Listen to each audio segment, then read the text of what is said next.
the Melvins' guide to being a band for 30 years. They said, never have a hit. Yeah, the guide to career longevity. Yeah. They also suggested kicking out the bass player, which hopefully we don't do that to Scott anytime soon. We've done that a few times. My time's due in about 6 months. Are we bragging about that?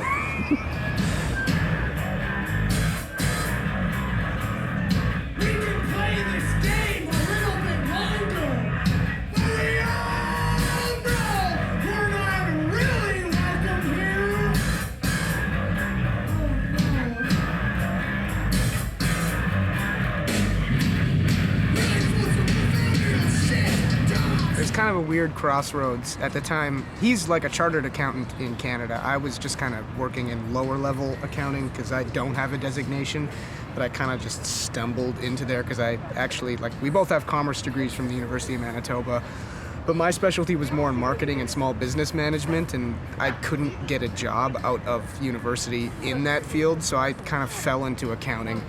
I didn't enjoy accounting, but I was good at it. And I kind of had enough and wanted to do something else, so it's either go back to school, find something that I'm more interested in doing, or, I don't know, kill myself.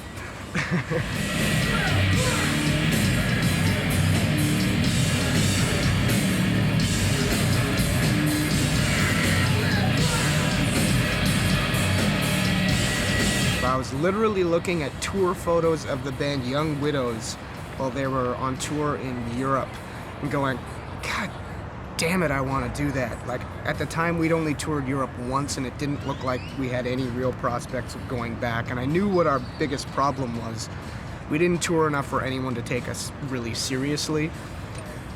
Bigger labels would never touch us, because why would they? We played a very obscure form of underground music that's not really noise, not rock, not really hardcore, not really metal. And I knew we had to tour to be taken seriously, and we never really had that chance to tour full-time. Like, most people do it when they're younger. We were in school, then we kind of jumped into actually getting jobs, and still, like, we tour once a year, maybe. So we kind of decided that let's give this a shot, like, try touring more, see where it can take us. And we dedicated, I guess, like a couple years to actually building it up to where we quit our jobs officially and start touring. Wrote the record, recorded the record, kind of set the framework in place, and then went with it. Yep. Toured as hard as we could all through 2011, and then we kind of had like a year and a half bookend kind of time frame. And right near the end of that, when we were kind of plotting to maybe get jobs again, then we won the Canadian Grammy equivalent, the Juno, for Best Heavy Metal / Hard Music, which was the first time they ever had that award. And that kind of gave us that extra push to, like, well, keep trying, which may have been a really bad thing for our country to have done to us. But we were laughing about that, saying, like, you know what this trophy represents? False hope.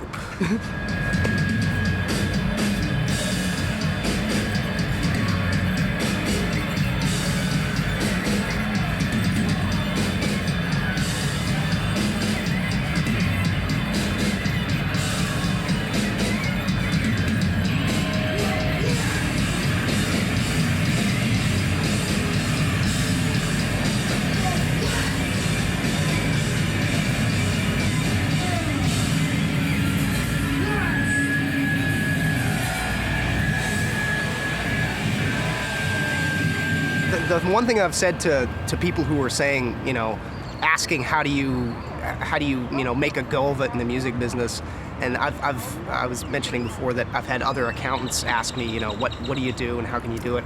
And one of the big things that I tell people that I think kind of bursts their bubble a little bit is that the amount of sacrifice is kind of like, I don't know if people really get it, and it's not like, I'm not saying it in a way that's, you know, oh, we're so hard done by, but you know, I have people who are telling me, like, you know, they're married and they're planning on having some kids, and then they also might want to start getting going, and like, that's you kind of have to put all in or not at all, because it's a really rewarding thing to do. Like, we've got to do and see a lot of really cool stuff, but you got to kind of fully commit to it. You can't be, you know, half-assed about it. Yeah, it's part of the inside joke of why we've named our forthcoming album success. Like, that word gets thrown around a lot when people see that you're doing cool things, but like, I haven't had much of a home for the past like 4 years.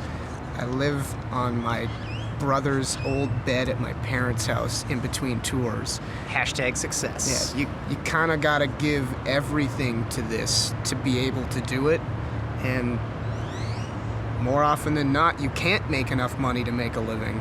Because that's just the state of this. And especially, you can never come into this with those kind of expectations playing the kind of music we do. Yeah. I remember seeing an interview with Louis C.K. where he was saying you have to, if you basically make friends with the worst case scenario, like it just flopping and everything going wrong, then you're basically bulletproof. Mm-hmm. Because if you, not that you're going and expecting it to fail, you gotta like, you can't really give it your all if you're going like, it's probably gonna not work. But if you're okay with it not working, bug falling on my face. If you're okay with it not working, then you're bulletproof. Yeah. So We've been able to eat off this band for the past 4 years, so yes, not bad, not bad. excellent, delicious tacos.